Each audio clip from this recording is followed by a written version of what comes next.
afternoon, everyone. My name is Richard Howard. I'm the Head of Energy and Environment at Policy Exchange. Welcome to this afternoon's event, which is an energy policy dragon's den. Essentially, we will have a new format, not to be confused with what's the Someone's Got Talent. It's all about ripping off the reality TV shows this year at the conference. So anyway, so the format will be we have three pitchers who will be pitching their policy ideas to our panel of dragons. They'll each have 2 or 3 minutes to present their idea, and then the dragons will pick apart their ideas and pull out the pros and cons. We'll also give you an opportunity as the audience to do a bit of the same. I think my job will be to trying to keep this whole thing to time, which may be a bit of a challenge. So, but the scope of today's discussion is really about consumers. You may have seen the report that we did in the summer. The customer is always right, which was very much along those lines. It was about putting consumers back at the forefront of energy policy. So our observation was really around the fact that perhaps consumers had slipped away from being at the forefront of people's minds, and we'd seen costs, energy costs escalate, consumers paying more for energy over the period up until about 2014. So really our report was around trying to understand more about what consumers think about energy policy, and maybe having a bit of change of direction, better managing policy costs and so on, but really just thinking about how we can put consumers back in to the forefront of energy policy in a number of different aspects. So I'm joined today, very pleased to welcome Amber Rudd, MP and Secretary of State for Energy and Climate Change, as you all know, obviously. I'm very pleased to welcome you today to the panel. And also on my right, Sarah Vaughan. I don't know, Sarah, whether you wanted to introduce yourself. Oh, thank you. So I'm Strategy and Regulation Director at E.ON. The theme of this particular fringe completely resonates with us. I think since 2011 we've been trying harder and harder to really put customers at the heart of everything we do, and that includes our energy policy area, which is what I'm responsible for. So I'm waiting with bated breath to see what our three pitches will come up with. So before we get going, Amber, did you want to say any further words as scene setting for why you were keen to attend today's event? Thank you, Richard. Yes, I really welcome the focus of this event on consumers, because that is my number one focus, as anybody who's been at some of the fringes I've been at will have heard a few times, making sure that we deliver transparency and competition to consumers, because that is the best way to keep their bills down. And that is a change from the last, under the coalition. Basically now it's a Conservative run. There is much more emphasis on value for money, on ensuring that consumers are first and foremost in everything we do. And this is a really good time to be pitching ideas, because I am looking for ideas, and I am looking at all sorts of options and ideas that are being presented to us about how to address particularly energy efficiency, areas like that. So I'm really open to looking at different ideas, and there is a lot out there. I mean, there are already a lot of proposals from your organisation, from other organisations, about how to address it, and I want to make sure that we give everything a proper crack. So I'm delighted to be here thinking about consumers and looking for ideas that might be of benefit to them. Excellent. So let's get on with the show, as it were. And we'll be starting with, I'll introduce the speakers in turn. So we're starting with Jenny Saunders, who's Chief Executive of the organisation National Energy Action, which is a fuel poverty charity promoting fuel poverty and energy efficiency. The first challenge is to turn on the mic. Make it work. Who's, where's Mike the man? It's on now? Okay.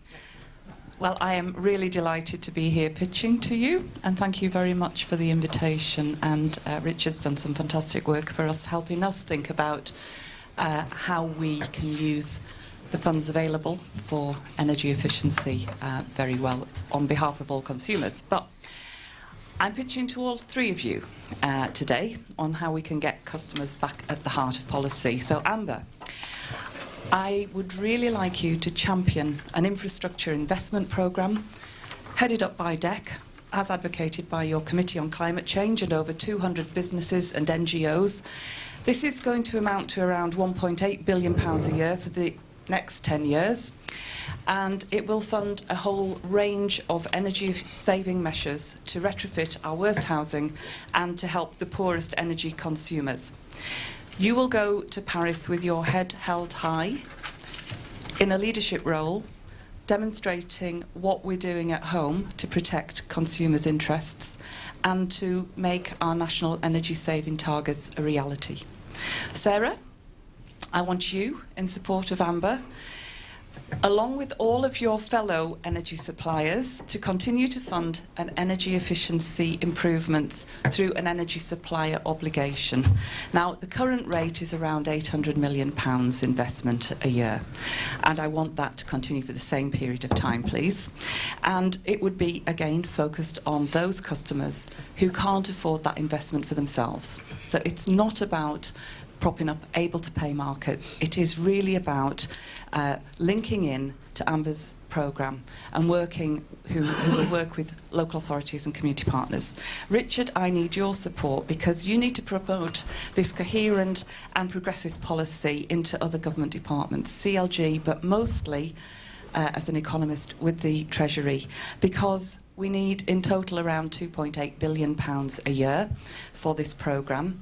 The Chancellor is getting £2.8 billion a year in taxes from energy customers at the moment. But if we just take out, we can still leave him £1 billion as pocket money each year. He gets to keep that much.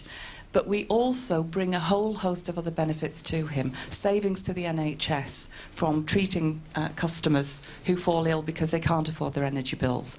Releasing the £950 million that is owed to energy companies and is being repaid through repayment plans each year. And also reducing stress and anxiety more generally for those who find it hard to pay the bills, but specifically avoiding 10,000 winter deaths caused by cold homes. So those energy companies, this is the crux of it. You will be saving lives from this policy. And Frontier Economics, who've done some analysis, have shown that investment in an infrastructure programme on energy efficiency meets the criteria set by Treasury for the top 40 infrastructure projects already. So we know that there's an economic argument to be made, but also I think it fits so well with the localism and democracy agenda now, working through local authorities, giving them the power and also the responsibility to deliver this. So in my view, the best way of putting consumers back at heart is giving them the means to use less power. Using less will put them, make energy prices cheaper for them in the long run. Having a 10-year programme will bring stability and innovation and certainty to investors and to the supply chains. It will make it cheaper for energy companies to deliver and to avoid investing in new generation. So affordability has been the top agenda in every survey for consumers, consumer surveys over recent years. So this will tackle affordability, and you have a brilliant marketing opportunity along with the rollout of smart meters. We're going to be in every home giving energy advice as part of that. Now, what do people do? We need to signpost them for practical measures. It's not just about behaviour change. Get investment in those properties, capital investment. So I need your support to scale all of this up, every community, every local authority engaged, and bringing together all of this funding. And the beauty of my proposal is that it's not all your eggs in one basket. We get a range of products and services. Peter Bonfield review is going to really ensure that the products and services are delivered to a very high standard. People can have be confident that they're going to get a good deal out of this. So a fully blended package of support, and all three of you have a vital role to play in making it happen. Thank you very much. Thank you. Very good. So, fellow Dragons, I think we just have to pitch in en masse, as however you wish. I'll kick us off by saying, so how is this different from what has come before? We've had an eco scheme, which was £800 million a year, doing something quite similar, I think, to what you're proposing. How is this different? This is different. He'll pick it up. We're different because we're going to target all of that eco into the worst properties. We're going to start with those properties that are using the most amount of energy, G and F rated. They could be off the gas grid. They'll be in properties that have not had access to previous schemes because, for good reasons, you've gone along and you've matched up with local authorities in social housing. So it's cheaper for the customers paying for this levy, but I think now's the time to come and say we're going to go into some of the more expensive to treat properties and get to the very difficult to Jenny, treat. could it... Oh, sorry. No, go on. Cutting across the Secretary of State isn't a very good thing as an energy policy lobbyist, is it? Sorry, yeah, very bad start. Secretary of State, would you like to go first? No, please. This is far too polite. It's supposed to be dragons. I think from E.ON's perspective, I think we have always been a huge supporter of our role in helping consumers to tackle fuel poverty through improving their homes. And I think our record actually shows that. I think there are certain aspects of the existing schemes that perhaps don't work as well as they might. And the things that come to my mind are things around complexity. So we have audits, we have Ofgem all over it, we don't have any deemed scoring. We have, well, what's the target? Is it carbon? Is it money? Is it warmth? I wondered if you could perhaps just help us a little with how you would help simplify the scheme, and therefore maybe we could use more of that money to actually helping consumers. Well, we're proposing that you would go back to a deemed scoring, Brilliant. so that we're not chasing carbon, we are chasing energy efficiency savings. And I think that by putting the householder, not the property, not the carbon savings, putting them as the prime reason for expending this money, what will make a difference? And it means that we can put a whole host of different measures in together, things that wouldn't have had a very high carbon score, and we can aggregate over bigger areas as well by doing it on an area basis. So we'll bring in some of the resources, and the reason I'm asking you for this money is because I don't think we can get it all from the public sector, and I think that you have a role as well in your remit to give customers good advice. You can get to them, you can identify customers in need, but the local authorities can, with economies of scale, also work with you and help target some of those private-owned properties, not social housing. Are you proposing that the additional billion is raised from people's bills in the same way that ECO is raised at the moment, or that I go and see the Chancellor in the middle of a spending review and ask him for small change? Did you describe it as? No, I said he gets to keep the small change. The billion, no, I'm saying they are big amounts of money. But where does it come from?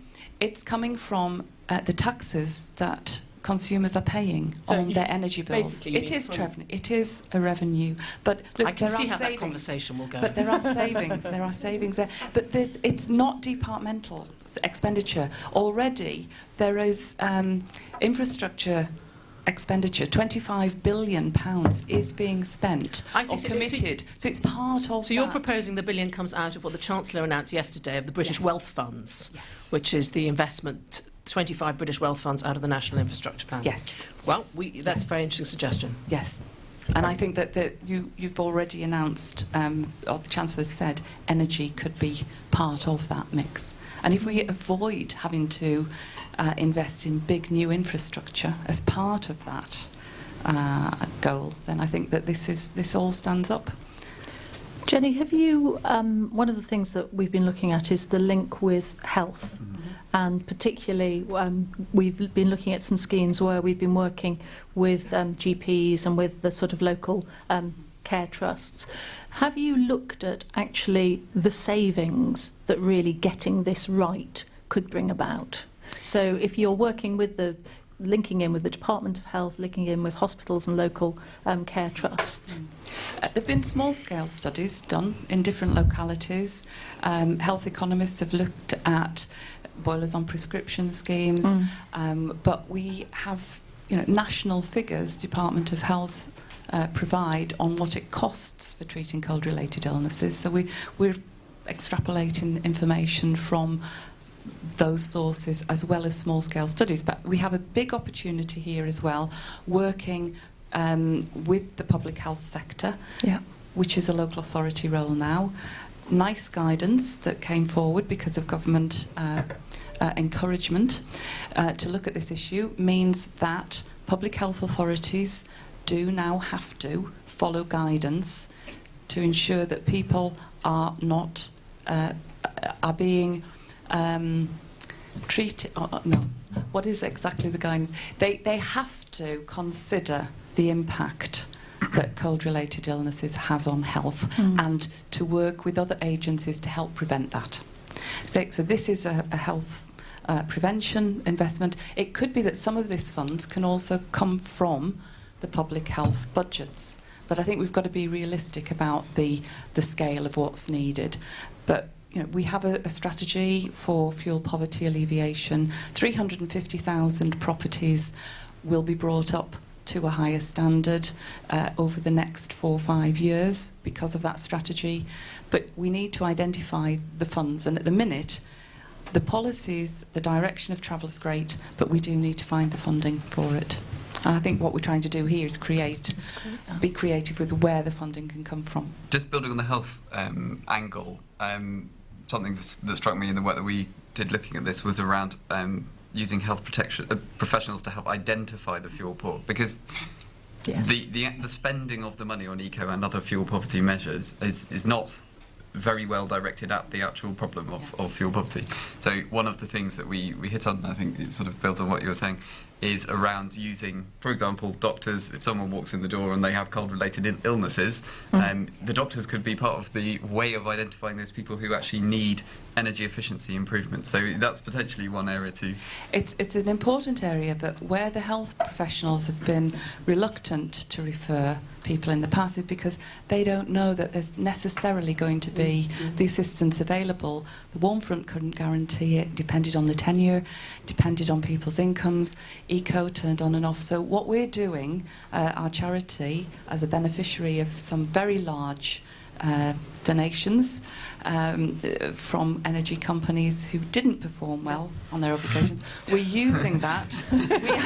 Lovely way of putting it, that. We're using that money to work with the health sector.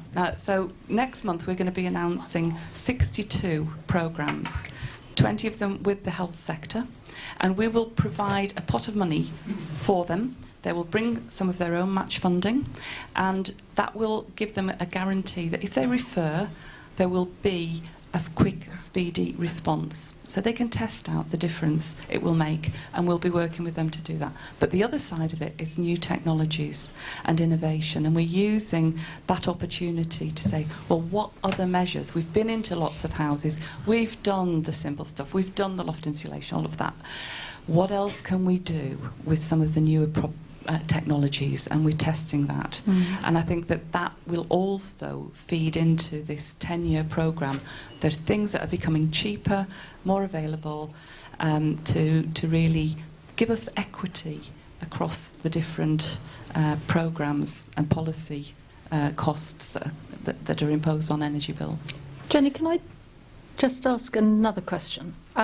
You and I were both at the same Fringe earlier, and we heard the Secretary of State talk about the fact that there were now 30 suppliers in the energy supply market, and traditionally this has only caught a very small proportion of those suppliers in number rather than in percentage terms. So we have suppliers who are supplying some 14% of the market now, whose customers actually aren't paying for any of these measures. Do you think it's reached the point where we need to deal with that and to get the scope broader? I think NEA's position has been any entrant into this market should have social and environmental obligations placed on them. We don't want to deter new entrants, but if you're going to play in this big, important area, hugely important, with people's lives, energy costs are a huge proportion of people's incomes, and I think that people should recognise that they have social and environmental obligations, the same as any other company. So don't want to deter, and I know that it's difficult. I don't know all of the reasons why they should be exempt from those costs, but I do think that it should be shared. Final word. Okay, final word, just to say how much I admire the NEA and the work that you do, Jenny, for Thank you. And I think your proposal is great. Just from my point of view, it has a £1 billion hole in it at the moment.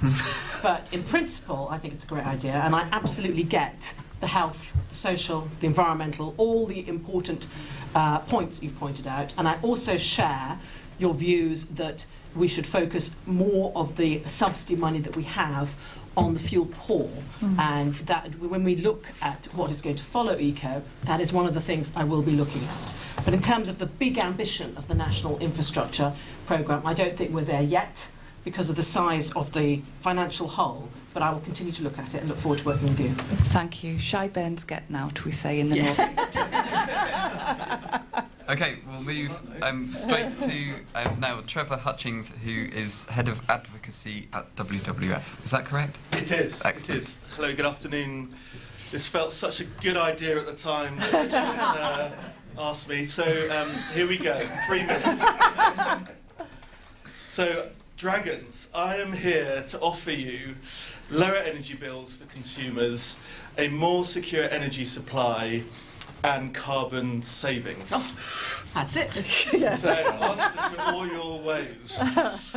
So, in return, though, I want to see some government intervention, modest government intervention, to help stimulate a market-based response to this challenge that we face of the trilemma. So, let me explain. So, these benefits, I think, will be realised by there being the greater uptake of decentralised energy, and in particular by optimising the various different elements of a decentralised energy system. So too often I think that the energy system is seen as supply, demand, as separate issues, and I think through a properly integrated decentralised energy system that we can achieve great things. So greater integration of small-scale generation, so generation at a decentralised level, through storage technology, through energy efficiency, and particularly through smart technology in homes and businesses. So looking at all of those elements in the round together. So I think done right, this has got the potential to unlock growth in a market that actually is still quite small, but has got huge potential to grow. So let me provide an example of how it works in practice. This is the rubber hits the road, because I think we talk a lot about how energy and energy efficiency and decentralised energy needs to be brought on, but these are really difficult challenges. So I'm going to pitch in, hopefully, a practical solution. So, small-scale renewable generation in a decentralised fashion, either at a house level, so that could be solar panels on a roof, or through a community solar scheme or other renewable generation scheme, would be generating electricity which would be then stored. Because often is the case that renewable energy, particularly solar, is generated at a time of day when it's not needed. And so rather than waste that energy or put it back into the grid when the return from the grid is at its most lowest, that energy is stored. So that stored electricity would then be consumed by homes or businesses at the peak time, say the evening rush hour, if you get my drift. So that then obviously could generate a saving to the consumer through a time of use tariff. So they would be generating energy during the day, it would then be drawn down and stored and drawn down from that storage when at peak time when the cost of energy is higher. So through a time of use tariff there is immediate saving on the energy bill. You're with me? Yep. Yeah? Okay, right.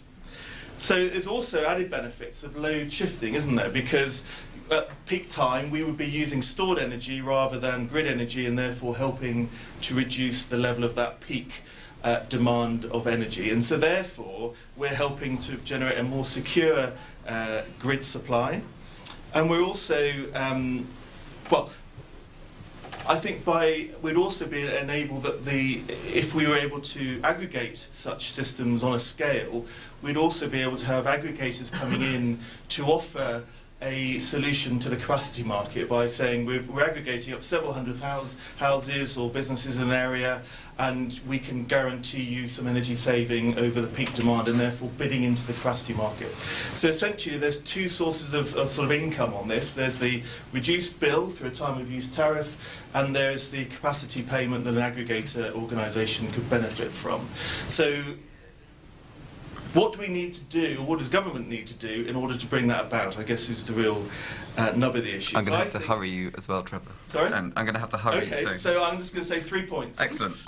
One is that I think clearly we do need to offer that certainty to the market. We've heard lots about this long-term plan. I think that's a given in order to really give investors in this area something to get stuck into. I think I've mentioned it, time of use tariffs should be a compulsory tariff that suppliers need to offer.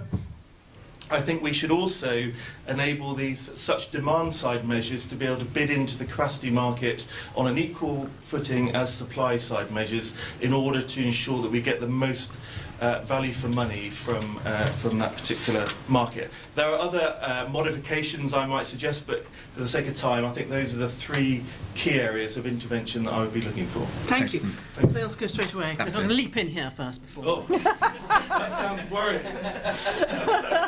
And your point about storage, I mean, we're not quite there yet, are we? Well, we're not there in sufficient scale in order to see this market take off. But you only have to see developments like the Tesla battery coming on stream and other storage solutions. And it doesn't just have to be battery, it can be other storage solutions. As we move forward into electric vehicles, they themselves might become a storage solution. As you've got multiple electric vehicles plugged into the grid, they can be a storage solution for peak time demand. So we're not there yet. This is the vision of the future. Well, but we are not, but it's a future that is not that far away. Because actually, well, you've already seen the commercialisation of a Tesla battery, and I think by giving confidence to this market, we would be drawing in more R&D into the storage facility. I think everyone recognises that any credible pathway to a low-carbon future, which hopefully will be agreed in Paris globally, envisages a lot of storage technology. It does, yeah. So I think it's not a question of if it's going to happen, it's the pace at which that will happen and what government can do to generate more pace into I would say what the government is doing at the moment, and not just this government, but for instance, the US government is investing massively in R&D and innovation to try and help get those storage options up and running. But until we get that, it's difficult to embark on the proposals that you're making. Well, I would say that the storage solutions are there already. Right. They're not at scale, but the technology is there already, and we are seeing it beginning to commercialise in the US in particular. But I think this is about offering certainty to a developing area of the energy system through government intervention, saying that decentralised energy with storage is a good idea. Okay, thank you. So I've done a bit of maths around this, and I may be right or wrong, but it seems to me you can go out and buy a 4 kilowatt system solar for about £6,000. You can't actually buy a Tesla battery for love nor money, but I believe the price is about £2,000. And if the that cost of the solar cell as it is delivers electricity for about 16p, which is actually almost exactly, I don't know what your prices are, about 15, Lower 16p. than that. Lower than that. Okay, very good value as well. But if the solar plus a battery all in was about £6,000, I think then that delivers power which is competitive with the supplier at the socket. That is socket parity, and I think that's 2-3 years away. So it's a good idea then. We're getting well, it is, clean but energy solution. No, it's a fantastic At the same idea. time. I just wonder, how, what can we do to, what do you think needs to be done to accelerate that? I mean, I don't know whether those numbers are precisely right, but that seems to be the ballpark. But what needs to be done to accelerate that? You're basically trying to find a 25% saving on the cost. Well, so this issue of time of use tariffs, I think, is absolutely key. There's an issue around DNOs not being able to become suppliers themselves. There's a whole number of different, I think, tilts to the current system that need to be made in order to encourage the uptake of this type of system. And as we have seen with solar and the price reduction, we'll see that price reduction through storage technology. We'll see, one of the other things that we clearly need is, with the rollout of smart meters, I think, is greater automation in the home in order to enable smart technology to really optimise the energy use in the home, which will drive even further savings on this model. Trevor, I'm interested in Richard's point, because actually that quite backs up quite a lot of the work that we've done. But I think there's one point about driving innovation and about sort of driving perhaps the companies to start selling these. But one of the things that was in the sort of opening document that I got was this quote that 73% of domestic customers have not switched supplier for 3 years. Now, I don't fully support that. I could, match it with some other quotes. But how are you going to get customers who can't even log into a computer and change supplier to buy into all of this? Well, I don't think you're going to get those customers from the outset, because they're hard to reach customers. But I think there will become a critical mass of people who become much more aware of their energy use and their energy needs, and this is not going to be like flicking a switch and all of a sudden we're going to have it all overnight, but it is a direction of travel which I think the government and industry need to signal and to enable, and the key will be when the aggregators, companies, are able to go on almost a community or street by street approach and say, look, we can offer you energy bill savings if you enable us to have a bit more control over your energy use through smart metering, automation, installation of a battery, or whether that battery is even done at community level. I think all of that together, it just feels a much smarter system that will take some time, but it is the system of the future and is competitive cost-wise, but also gives us the other advantages. I completely agree that it is the vision of the future, which is fantastically exciting. What I don't necessarily agree with is that it needs government intervention, particularly at this stage. It seems to me that the market is moving that way anyway. What we need is cheaper batteries and more effective installation of solar. And as that develops, surely that the market will deliver that option for the customer.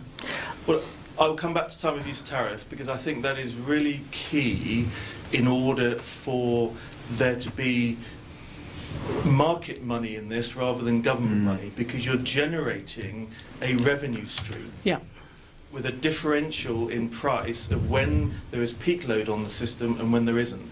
And an Economy 7 is not going to do it. So we need dynamic pricing that can actually alter according to when there is peak load on the grid. And if we have half-hourly data that we can get from people's homes on their usage, that will allow that dynamism to come into that tariff regime, which is not there now. I'm having to sort of almost argue against myself, because we find this incredibly exciting, and it's one of the areas that we are moving into as a business. But I'm having to be a dragon, so I will be dragon-like.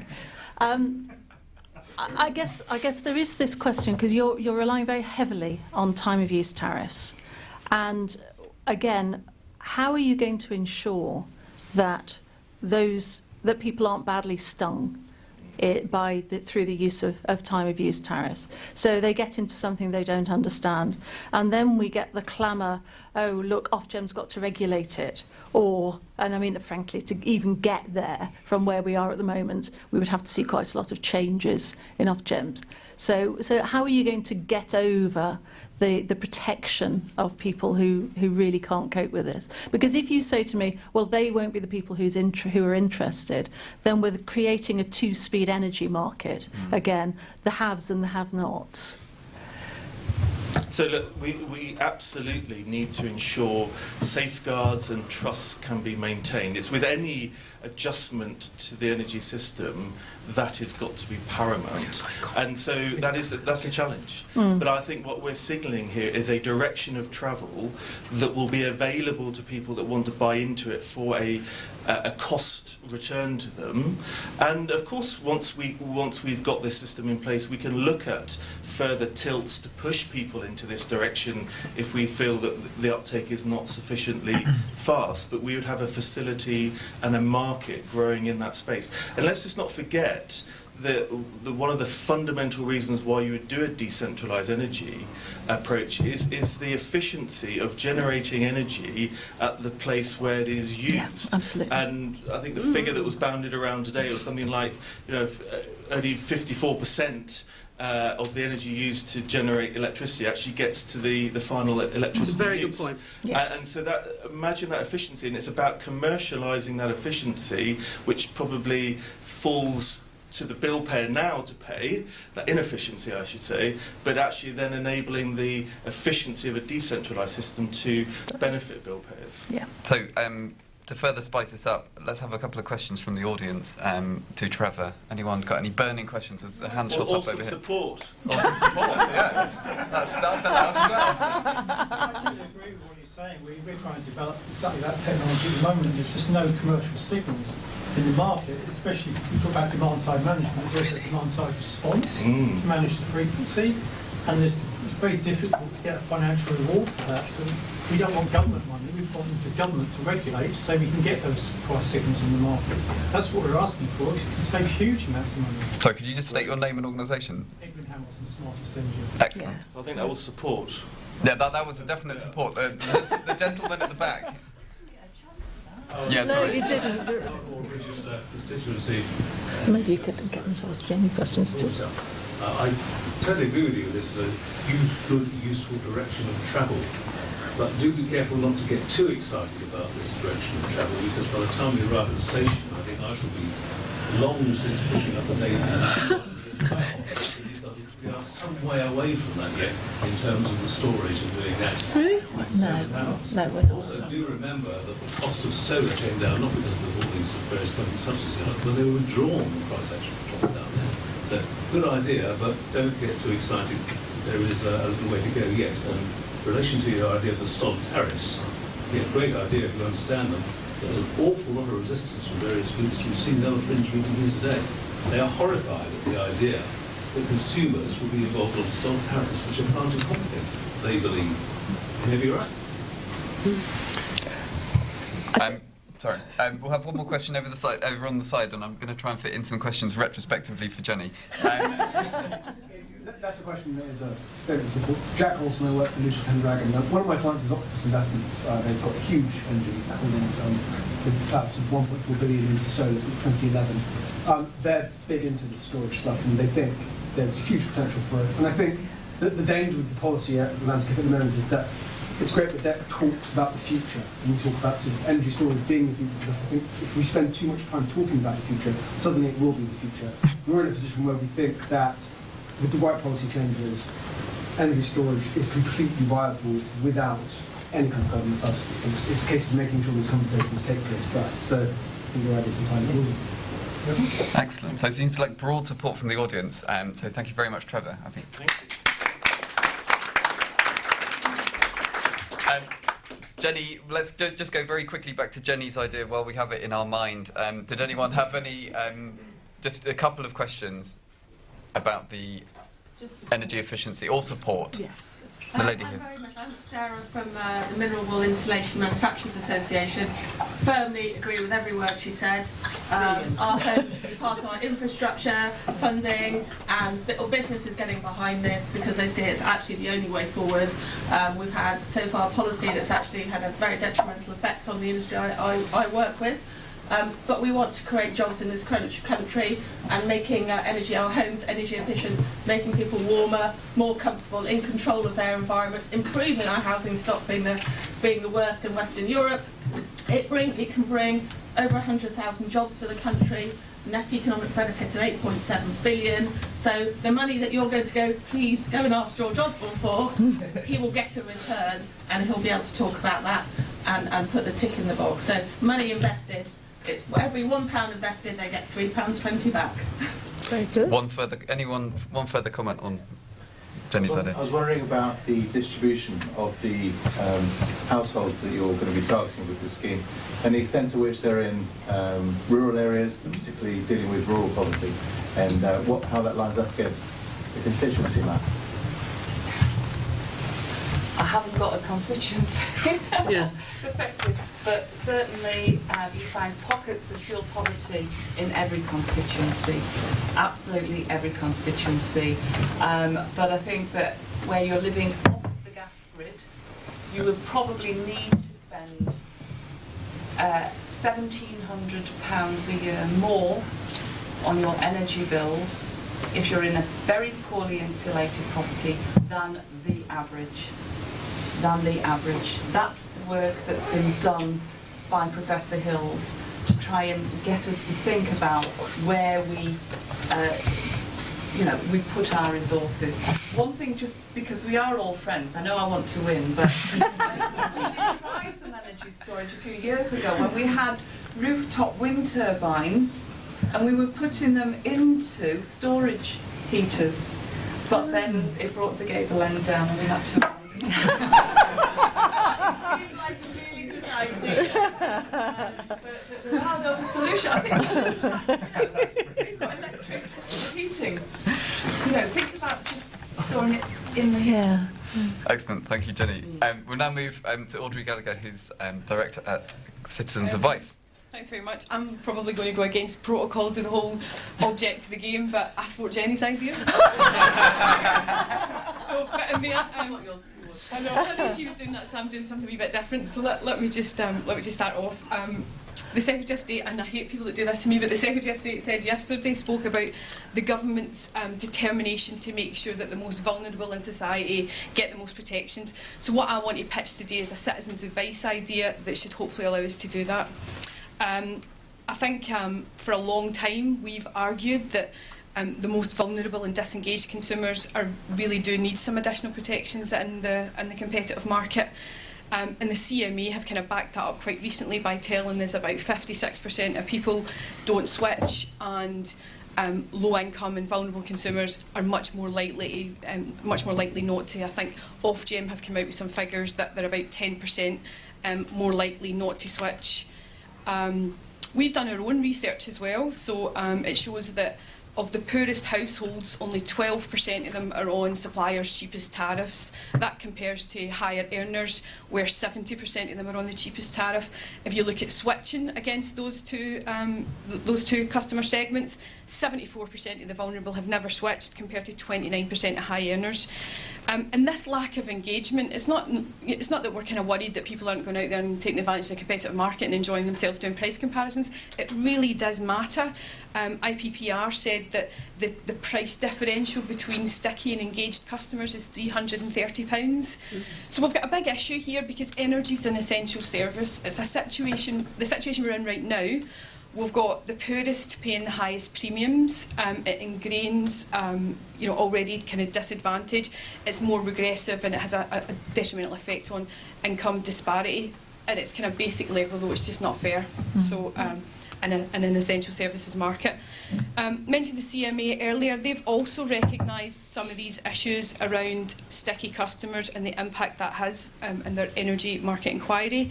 But what I'm pitching here today isn't about the safeguard tariff that the CMA put out as part of its potential remedies. This is a policy designed very specifically about protecting the vulnerable, disengaged consumers. It's not about addressing any potential AECs.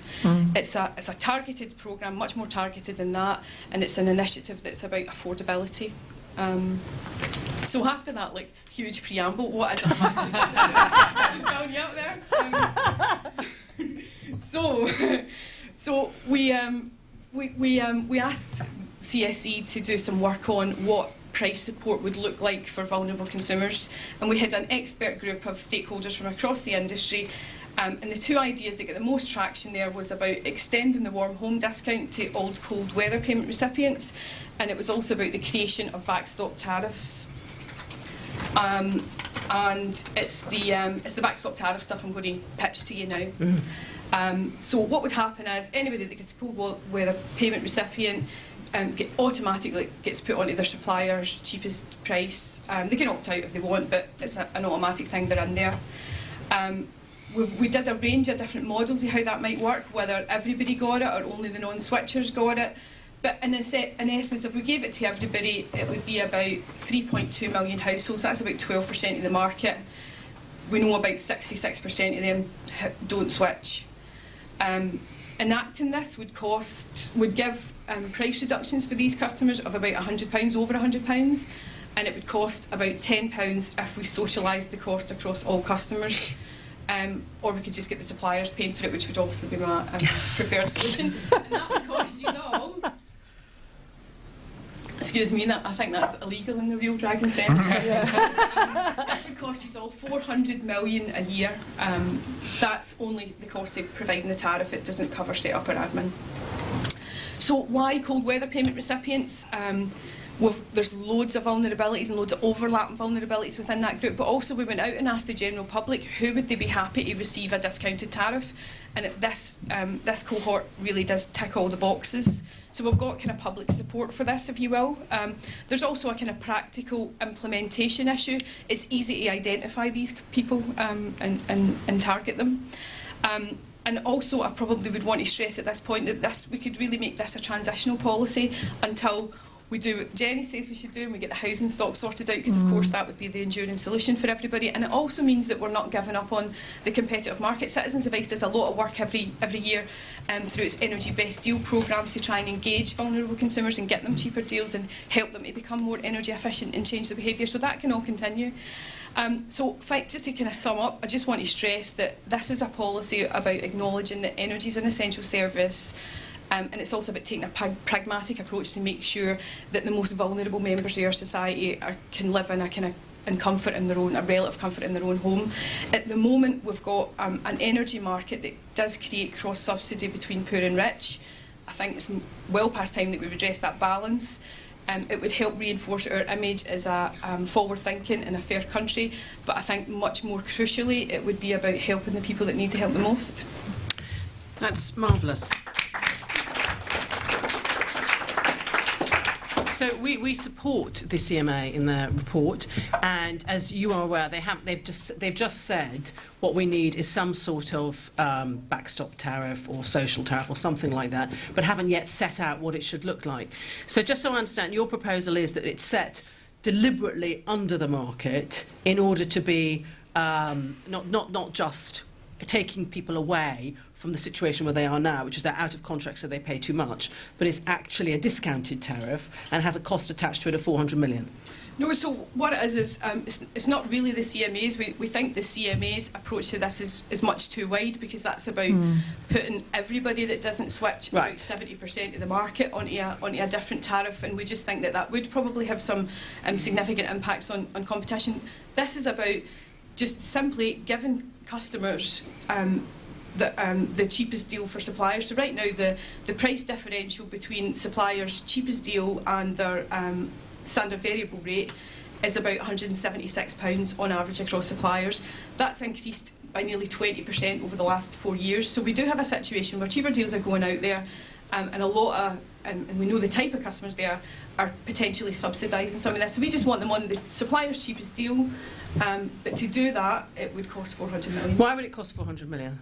So, but this is the cost of providing that reduction, unless there was a complete rebalancing of the whole market, which isn't probably going to act in the interest of competition, because people, in order for people to switch, they do want to obtain. And how do you propose that money is raised? Well, we haven't went into the kind of specifics of what the implementation would look like or what the kind of funding would be.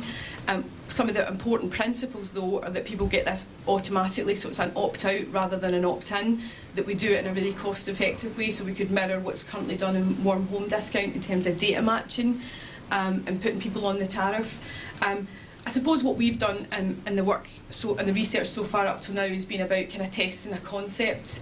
It's not going to work for all suppliers. Suppliers tell us, well, we do bundled deals, you know, it would never work for us. So there's a lot of work to be done on how we would do it and how we would make sure, you know, that we don't repeat the mistakes of Warm Home Discount, where there are a lot of suppliers that are not giving it to their customers, that there's issues on eligibility criteria. It's really quite complex for some consumers to navigate.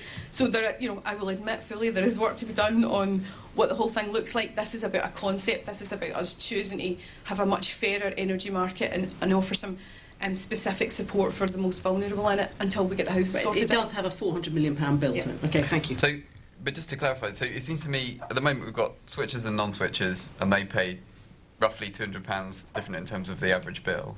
So there is a cross-subsidy going on there. And what you're proposing is that a group of the people over here who are non-switchers are chucked into the switchers pile. Presumably all the suppliers at that point have to change all their pricing because they will have more switchers, effectively, and fewer SVT customers. I think it's really interesting, and I was musing on it in relation to E.ON as you were talking. So the difference we have 4 tariffs, as we are meant to have, and the difference between our most expensive and our cheapest is 3%. Now, I don't think that's going to give you the sort of discount that you're looking for these most vulnerable customers. And I remember back to, we used to have a product before Ofgem's RMR that was called Warm Assist, which was a 10% discount off our standard variable tariff, which was available to the sort of groups of consumers that you're talking about. I suppose that to Richard, I think Richard's point was about rebalancing, really. So we've heard about some suppliers who are out there who have got a sort of price of £800 and something. Now, I'm sure that £800 and something wouldn't actually be available across all customers. So you're really going to get winners and losers unless, I think, you think about your methodology here. So I agree. I think one of the things that kind of most struck me about the CMA's findings that all non-switchers could get an extra £276. Yeah, clearly they couldn't because everybody switched. Those prices. So acknowledging that, this is only 10% of the market. It's not everybody going on to a standard price. It's targeted at the people that need it the most. And you know, unfortunately, not all energy suppliers have the same pricing policies. And you know. And we know that there are a group out there. So I think another one of the things in terms of methodology that we've really struggled with is that there will inevitably be a cliff edge here. You know, we know that there will be working families who are in just as difficult situations as everybody else. We have to make some value judgments. You have to decide if you really want to have a transformative approach, that there may potentially be some winners and losers, but I think the price is stacking up, that the I've got it somewhere but not quite at my fingertips what the cost of savings are. Let me come back to you on that. Okay, let's have a couple Can I ask one tiny more question? And I'm not sure if it's to you or to the Secretary of State, which is around whether you've considered using winter fuel payment, which is obviously a benefit that a lot of people get that really don't need it to pay their winter fuel bills. Well, so we've looked at the kind of what the package of support might look like. Citizens Advice wouldn't advocate that there was any kind of means-tested action on winter fuel payments, just simply because the amount of unclaimed benefits is so high that we really don't want to be taking it away from anybody. But yeah, initiatives that are going to help better tackle that are definitely things that should be considered. Yeah, so we shouldn't take anything off the table. I'm against changing manifesto pledges. Okay. Let's have a couple of questions from the audience and then we'll wrap up.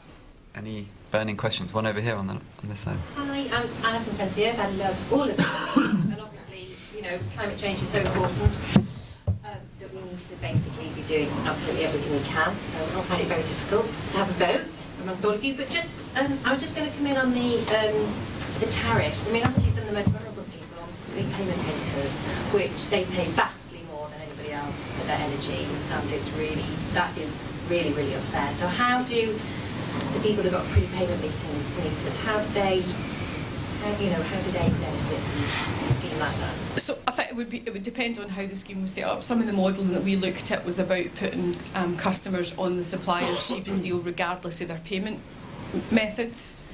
which would result in a lot much better savings for prepayment meter customers, but would add additional costs onto bills for everyone else.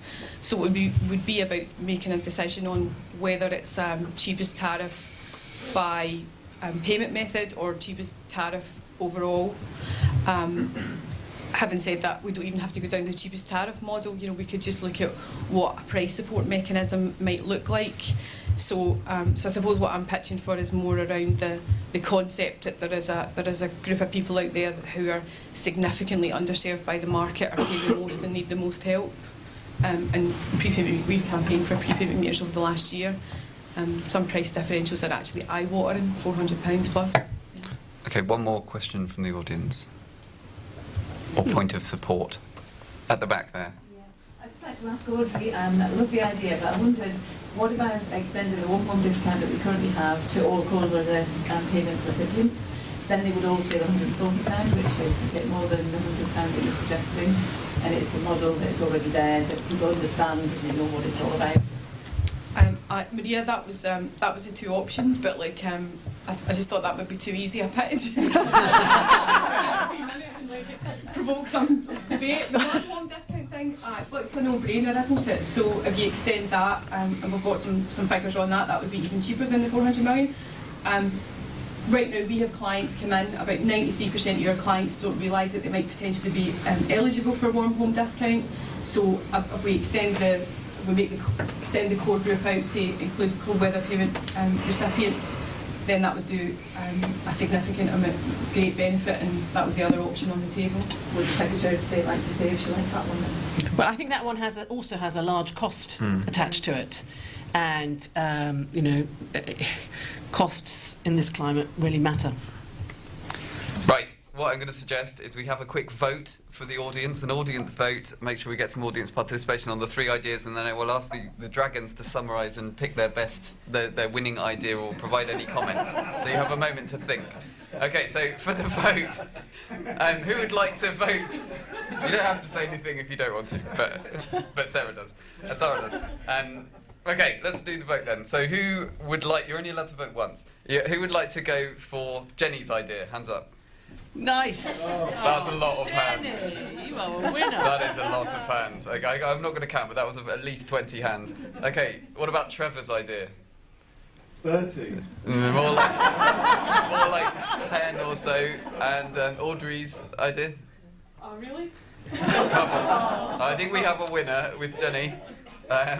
Would you like to provide any summary, Sarah? I mean, I thought they were all brilliant, and thank you very much for pitching to us. And as I said, I found myself sort of conflicted, actually, as I listened to them, because as a business, we would love to do more of Trevor's idea. If you read our response to the CMA, we're talking about, if you're going to do it as a thin slice on those who really need it. And Jenny's idea, well, you heard my support for it. I think if we can crack the housing fabric of this country, we can make more difference to fuel poverty than by special tariffs or social tariffs. So that's the focus that I would really like to see. I'm a bit worried that you get too many winners and losers with Trevor's idea. So I think I'm with Jenny. Let's really throw everything at getting that right. As an energy company, we're prepared to do it. So yes, please. Do you want to go next? Or? Well, I think they're all really interesting, but it's difficult for me naturally to make any commitment. But it's very helpful having heard such expert ideas. Thank you.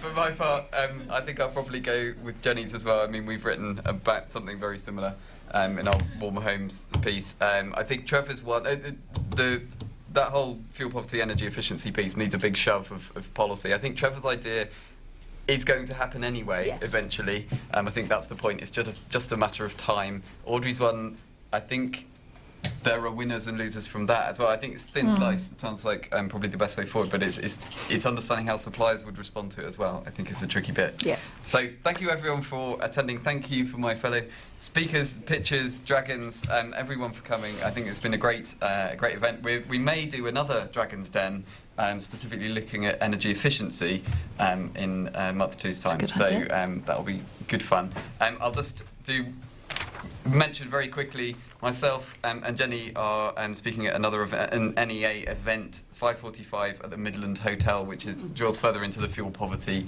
debate. So if you'd like to attend. But thank you for coming here. Cheers.